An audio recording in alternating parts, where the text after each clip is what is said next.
Hi friends, എല്ലാവർക്കും UPSC mentor മലയാളത്തിലേക്ക് സ്വാഗതം. സോ നമ്മൾ ഇന്ന് ഡിസ്കസ് ചെയ്യുന്നത് എന്താണ്? UPSC preliminary exam, civil service എക്സാമിന്റെ പ്രിലിംസിന്റെ നോട്ടിഫിക്കേഷൻ വന്നിട്ടുണ്ട്.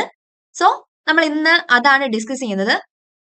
അതിലെ നോട്ടിഫിക്കേഷനിൽ വളരെ ഇമ്പോർട്ടന്റ് ആയിട്ടുള്ള കാര്യങ്ങൾ, നമ്മൾ ശ്രദ്ധിക്കേണ്ട കാര്യങ്ങളാണ് നമ്മൾ നോക്കുന്നത്. വീഡിയോയിലേക്ക് പോവാം. അതിനു മുന്നേ ചാനൽ ആരെങ്കിലും സബ്സ്ക്രൈബ് ചെയ്തിട്ടില്ലെങ്കിൽ സബ്സ്ക്രൈബ് ചെയ്ത് സപ്പോർട്ട് ചെയ്യുക. ഫർദർ നോട്ടിഫിക്കേഷൻസിന് വേണ്ടിയിട്ട് ബെൽ കൂടി ഒന്ന് പ്രസ് ചെയ്യുക. എന്നാണ് നോട്ടിഫിക്കേഷൻ വന്നത്? 22-ാം തീയതിയാണ് വന്നത്.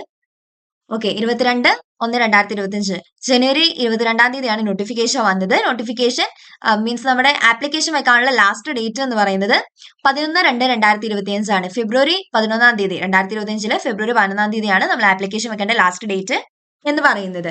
ആപ്ലിക്കേഷൻ നമ്മുടെ വെബ്സൈറ്റ് എന്ന് പറയുന്നത് ഏതാണ്? www.upsc.gov.in. ഏതാണ് കറക്റ്റ് നോക്കുക, upsc.gov.in ഓർത്ത് വെക്കുക. ഇതാണ് വെബ്സൈറ്റ് വരുന്നത്. പിന്നെ എന്താണ്, നമ്മുടെ സൈറ്റിൽ കയറിയിട്ടാണ് അപ്ലൈ ചെയ്യേണ്ടത്. പിന്നെ OTR രജിസ്റ്റർ ചെയ്യണം. രജിസ്റ്റർ ചെയ്യാത്തവരൊക്കെ എന്ത് ചെയ്യണം? 1 ടൈം രജിസ്ട്രേഷൻ ചെയ്യണം. പിന്നെന്താണ്, മോഡിഫിക്കേഷൻ, അതായത് നമ്മുടെ ആപ്ലിക്കേഷനിൽ എന്തെങ്കിലും മിസ്റ്റേക്സ് ഒക്കെ നമ്മൾ വരുത്തിയിട്ടുണ്ടെങ്കിൽ അത് മോഡിഫൈ ചെയ്യാനായിട്ട് ഡേറ്റ് എന്നാണ്? 12-ാം തീയതി തൊട്ട് 11-ാം തീയതിയാണ് ആപ്ലിക്കേഷൻ വെക്കേണ്ട ലാസ്റ്റ് ഡേറ്റ്. അതിന്റെ പിറ്റേ ദിവസം, അതായത് ഫെബ്രുവരി 12-ാം തീയതി തൊട്ട് ഫെബ്രുവരി 18-ാം തീയതി വരെ നമുക്ക് എന്ത് ചെയ്യാൻ പറ്റും? നമ്മളെ ആപ്ലിക്കേഷൻ വെച്ചതിൽ എന്തെങ്കിലും മിസ്റ്റേക്സ് ഒക്കെ ഉണ്ടെങ്കിൽ അത് കറക്റ്റ് ചെയ്യാനായിട്ട് സാധിക്കും.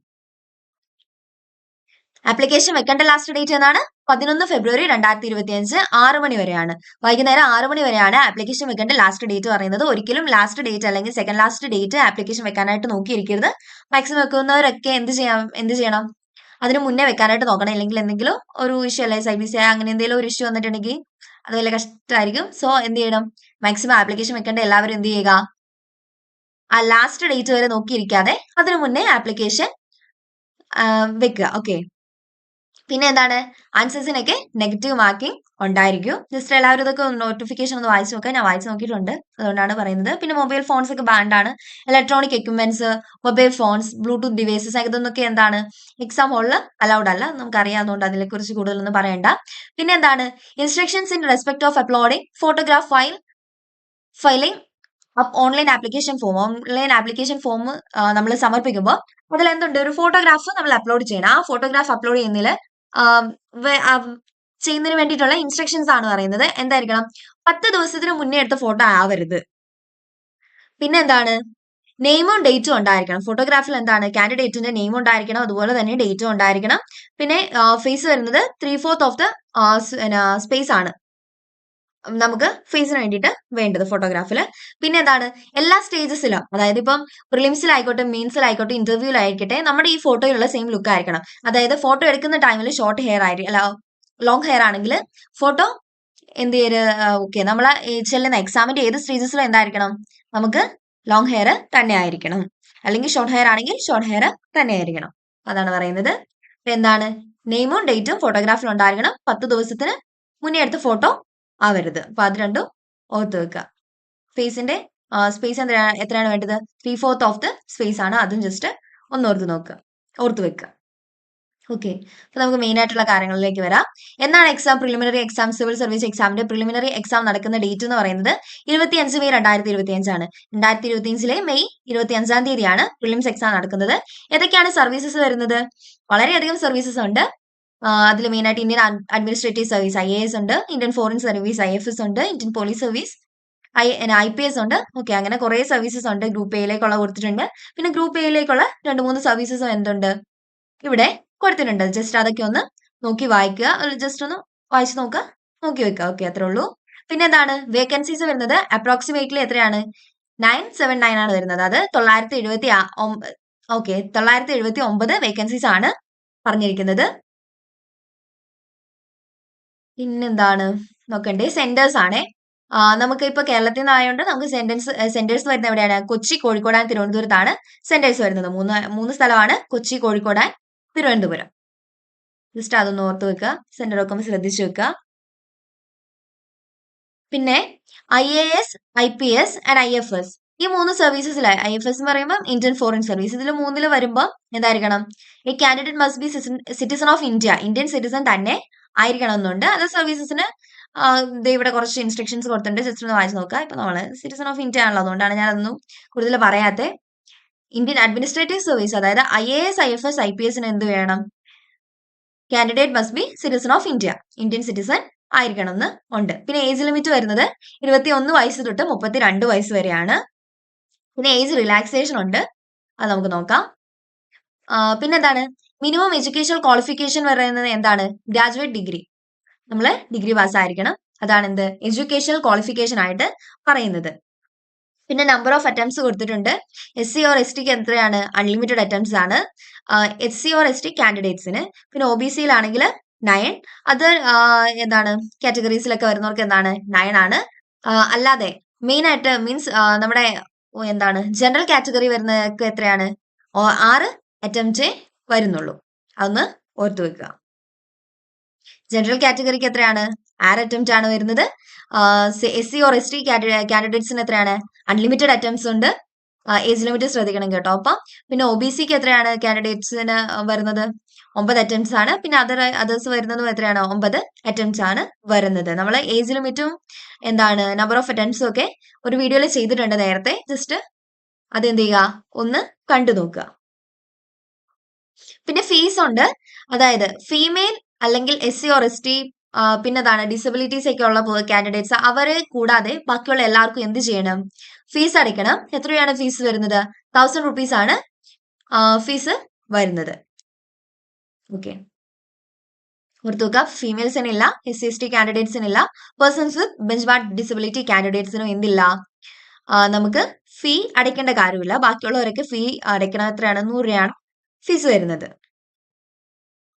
ഓക്കെ, പിന്നെ അപ്ലൈ ചെയ്യേണ്ടതിന്റെ കാര്യങ്ങളാണ് പറയുന്നത്. OTR വൺ ടൈം രജിസ്ട്രേഷന്റെ കാര്യങ്ങളൊക്കെയാണ് പറയുന്നത്, അതൊക്കെ ശ്രദ്ധിച്ച് ചെയ്യുക.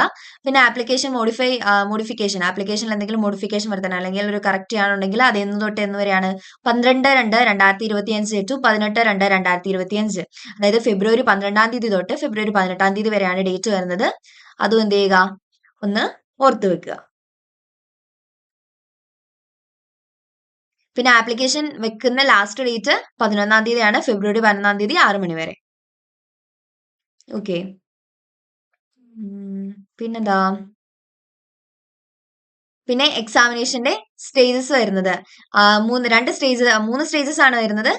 ഇന്റർവ്യൂ കൂടെ കൂടിയിട്ട് എക്സാം. ഓക്കെ, റിട്ടേൺ അല്ലെങ്കിൽ എക്സാം വരുന്നത് എവിടെയാണ്? സിവിൽ സർവീസ് പ്രിലിമിനറി എക്സാമിനേഷൻ, അതെന്താണ് ഒബ്ജക്റ്റീവ് ടൈപ്പ് എക്സാമിനേഷൻ ആണ്. 4 ഓപ്ഷൻസ് ഉണ്ടാവും, അതിൽ നിന്ന് റൈറ്റ് ആൻസർ ചൂസ് ചെയ്യണം. പിന്നെ മെയിൻസ് എക്സാം ഉണ്ടാവും, അതെന്താണ് ഡിസ്ക്രിപ്റ്റീവ് ടൈപ്പ് എക്സാമിനേഷൻ ആണ്. ജസ്റ്റ് അതൊന്ന് ഓർത്ത് വെക്കുക. പിന്നെ പ്രിലിംസ് എക്സാമിനേഷനകത്ത് നമ്മുടെ പേപ്പർ 2 CSAT ക്വാളിഫൈ ചെയ്യാനുള്ള മാർക്ക് വേണ്ടി വരുന്ന മാർക്ക് എന്ന് പറയുന്നത് 33% ആണ്. GS2 അതായത് CSAT പേപ്പർ, അതിൽ എത്രയാണ്? 33% ആണ് മാർക്ക് വരേണ്ടത്. എന്തിന്? ക്വാളിഫൈ ചെയ്യാനായിട്ട്, എക്സാം ക്വാളിഫൈ ചെയ്യാനായിട്ടുള്ള മാർക്ക് വരുന്നത്. ഓക്കെ, അപ്പൊ നമുക്ക് പ്രിലിംസ് അല്ലെങ്കിൽ മെയിൻസ് എക്സാമിന്റെ ആ ഒരു കറക്റ്റ് സ്കീം നോക്കാം, എങ്ങനെയാണ് അതിന്റെ മാർക്സ് ഒക്കെ വരുന്നതെന്ന് ജസ്റ്റ് ഒന്ന് നോക്കാം. പ്രിലിമിനറി എക്സാമിനേഷൻ എത്രയാണ്? 2 പേപ്പേഴ്സ് ആണുള്ളത്, 200 മാർക്കിന്റെ 200 മാർക്ക് വീതം. പേപ്പർ 1-ന് GS പേപ്പർ 1-ന് 200 മാർക്കാണ്, അതുപോലെ തന്നെ GS പേപ്പർ 2-നും എന്താണ് 200 മാർക്കാണ് വരുന്നത്.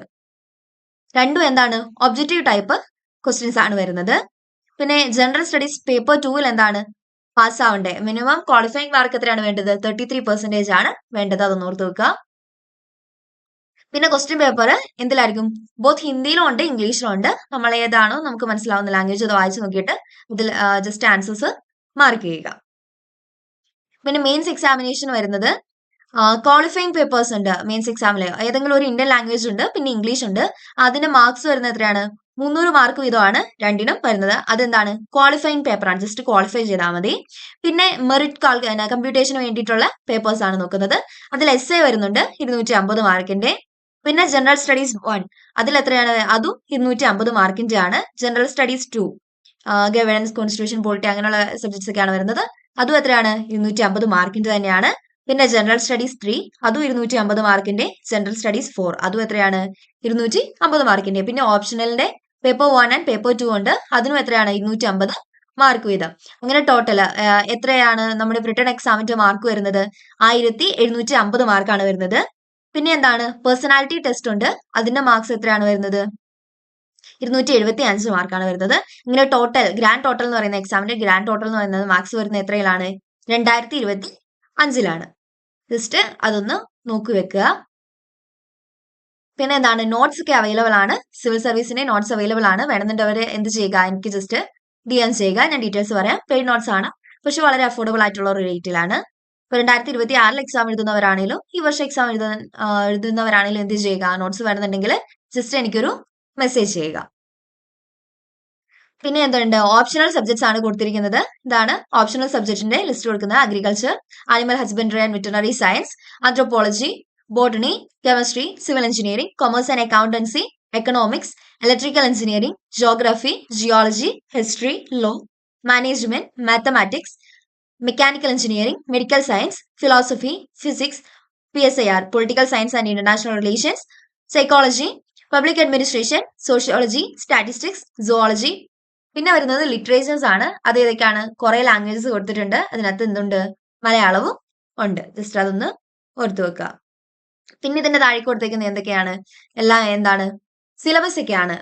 നമ്മുടെ മെയിൻസിന്റെ സിലബസ് ഏതൊക്കെയാണ്, ഓക്കെ, സിലബസ് കൊടുത്തിട്ടുണ്ട്. അപ്പൊ മാക്സിമം എല്ലാവരും എന്ത് ചെയ്യുക, സിലബസ് എടുക്കുമ്പോൾ ഇവിടുത്തെ തന്നെ എടുക്കുക. നമ്മുടെ നോട്ടിഫിക്കേഷനകത്ത് സിലബസ് കൊടുത്തിട്ടുണ്ട്. സോ ആ ഒരു സിലബസ് നോക്കിയിട്ട് വേണം എല്ലാവരും പഠിക്കാനായിട്ടൊക്കെ. കംപ്ലീറ്റ് സിലബസ് നല്ല രീതിക്ക് കൊടുത്തിട്ടുണ്ട്. ജസ്റ്റ് ഈ സിലബസ് നോക്കുക. എല്ലാവരും ഇത് നോക്കിയിട്ടാണ് എന്ത് ചെയ്യേണ്ടത്, പഠിക്കേണ്ടത്. പിന്നെ ഇതുപോലെ തന്നെ ഇതിന്റെ താഴേക്ക് വരുന്നൊക്കെ എന്താണ്, നമ്മുടെ ജനറൽ സ്റ്റഡീസ് പാർട്ട് 4 ഒക്കെ സിലബസ് കൊടുത്തിട്ടുണ്ട്. പിന്നെ വരുന്നത് ഓപ്ഷണൽ സബ്ജക്ട്സിന്റെ എന്താണ്, സിലബസ് ആണ്. എല്ലാ ഓപ്ഷണൽ സബ്ജക്ട്സിന്റെയും സിലബസ് എവിടെ കൊടുത്തിട്ടുണ്ട്, ഈ ഒരു പേപ്പറിൽ കൊടുത്തിട്ടുണ്ട്. നോട്ടിഫിക്കേഷനിൽ തന്നെ കൊടുത്തിട്ട് ഉണ്ട്. ഓക്കെ, അപ്പൊ നമ്മൾ ശ്രദ്ധിക്കേണ്ട കാര്യങ്ങൾ എന്തൊക്കെയാണ്, നമ്മുടെ എക്സാമിന്റെ ഡേറ്റ്, നോട്ടിഫിക്കേഷൻ വന്ന ഡേറ്റ് എന്നാണ്, 22-ാം തീയതിയാണ് നോട്ടിഫിക്കേഷൻ വന്നിട്ടുള്ളത്. ലാസ്റ്റ് ഡേറ്റ് എന്ന് പറയുന്നത് ഫെബ്രുവരി 11-ാം തീയതി വരെയാണ്. പിന്നെ എന്ത് ചെയ്യാം, നമ്മുടെ ആപ്ലിക്കേഷൻ എന്തെങ്കിലും മോഡിഫിക്കേഷൻ വരുത്തുന്നുണ്ടെങ്കിൽ അത് വരുത്താനുള്ള ഡേറ്റ് എന്നാണ് വരുന്നത് 12-ാം തീയതി തൊട്ട്, ഫെബ്രുവരി 12 തൊട്ട് ഫെബ്രുവരി 18-ാം തീയതി വരെയാണ്. പിന്നെ എന്താ ശ്രദ്ധിക്കേണ്ടത്, ഫോട്ടോഗ്രാഫ് അപ്ലോഡ് ചെയ്യുമ്പോൾ അതിൽ നെയിം ഉണ്ടായിരിക്കണം, ഡേറ്റ് ഉണ്ടായിരിക്കണം. പിന്നെന്താ, 10 ദിവസത്തിന് മുന്നേ ഒന്നും എടുത്ത ഫോട്ടോ ആവരുത്. അങ്ങനെയുള്ള കാര്യങ്ങളൊക്കെ എന്ത് ചെയ്യുക, ശ്രദ്ധിക്കുക. ഏജ് ലിമിറ്റ് ശ്രദ്ധിക്കുക. നമ്മളെല്ലാം അതിനെയൊക്കെ ബേസ് ചെയ്തിട്ടുള്ള വീഡിയോസ് ചെയ്തിട്ടുണ്ട്. പിന്നെ എന്താണ്, ലാസ്റ്റ് ടൈമിൽ നമുക്ക് നോട്ട്സ് വേണമെന്നുണ്ടെങ്കിൽ എന്ത് ചെയ്യുക, ജസ്റ്റ് എനിക്കൊന്ന് മെസ്സേജ് ചെയ്യുക. പെയ്ഡ് നോട്ട്സ് ആണ്, ബട്ട് എന്താണ്, വളരെ അഫോർഡബിൾ ആയിട്ടുള്ള റേറ്റിലാണ്. നോട്ട്സ് വേണമെന്നുള്ളവർ എനിക്ക് മെസ്സേജ് ചെയ്യുക. ഓക്കെ, അപ്പൊ ഇത്രയും കാര്യങ്ങളൊക്കെ ഉള്ളൂ. ഇതാണ് മെയിൻ ആയിട്ട് നമ്മൾ നോക്കണ്ടേ. പബ്ലിക് സർവീസ് കമ്മീഷൻ UPSC ഏതാണ്, യൂണിയൻ പബ്ലിക് സർവീസ് കമ്മീഷന്റെ സിവിൽ സർവീസ് പ്രിലിംസിന്റെ നോട്ടിഫിക്കേഷൻ ആണ് നമ്മൾ പറഞ്ഞത്. ഓക്കെ, എന്തെങ്കിലും ഡൗട്ട്സ് ഒക്കെ ഉണ്ടെങ്കിൽ എനിക്ക് മെസ്സേജ് ചെയ്താൽ മതി. ഓക്കെ, പിന്നെ നോട്ട്സ് വേണ്ടവർ എന്ത് ചെയ്യുക, എനിക്ക് ഇൻസ്റ്റഗ്രാമിൽ ഒന്നെങ്കിൽ മെസ്സേജ് അയക്കുക, അല്ലെങ്കിൽ എന്ത് ചെയ്യുക, വാട്സപ്പിൽ ഒരു ഗ്രൂപ്പിന്റെ ലിങ്ക് കൊടുത്തേക്കാം. അതിൽ ജോയിൻ ആയിട്ട് ജസ്റ്റ് എനിക്ക് പ്രൈവറ്റ് മെസ്സേജ് ചെയ്താലും മതി. എന്തെങ്കിലും ഡൗട്ട്സ് ഉണ്ടെങ്കിലും അതുപോലെ തന്നെ ചെയ്യുക. ഓക്കെ, അപ്പോൾ ഈ വീഡിയോ ഉപകാരപ്പെട്ടു എന്ന് പ്രതീക്ഷിക്കുന്നു. കൂടുതൽ വീഡിയോസിനായിട്ട് നിങ്ങൾ എന്ത് ചെയ്യുക, ചാനൽ എല്ലാവരും ഒന്ന് സബ്സ്ക്രൈബ് ചെയ്ത് സപ്പോർട്ട് ചെയ്യുക. അത്രേ ഉള്ളൂ. Okay, thank you.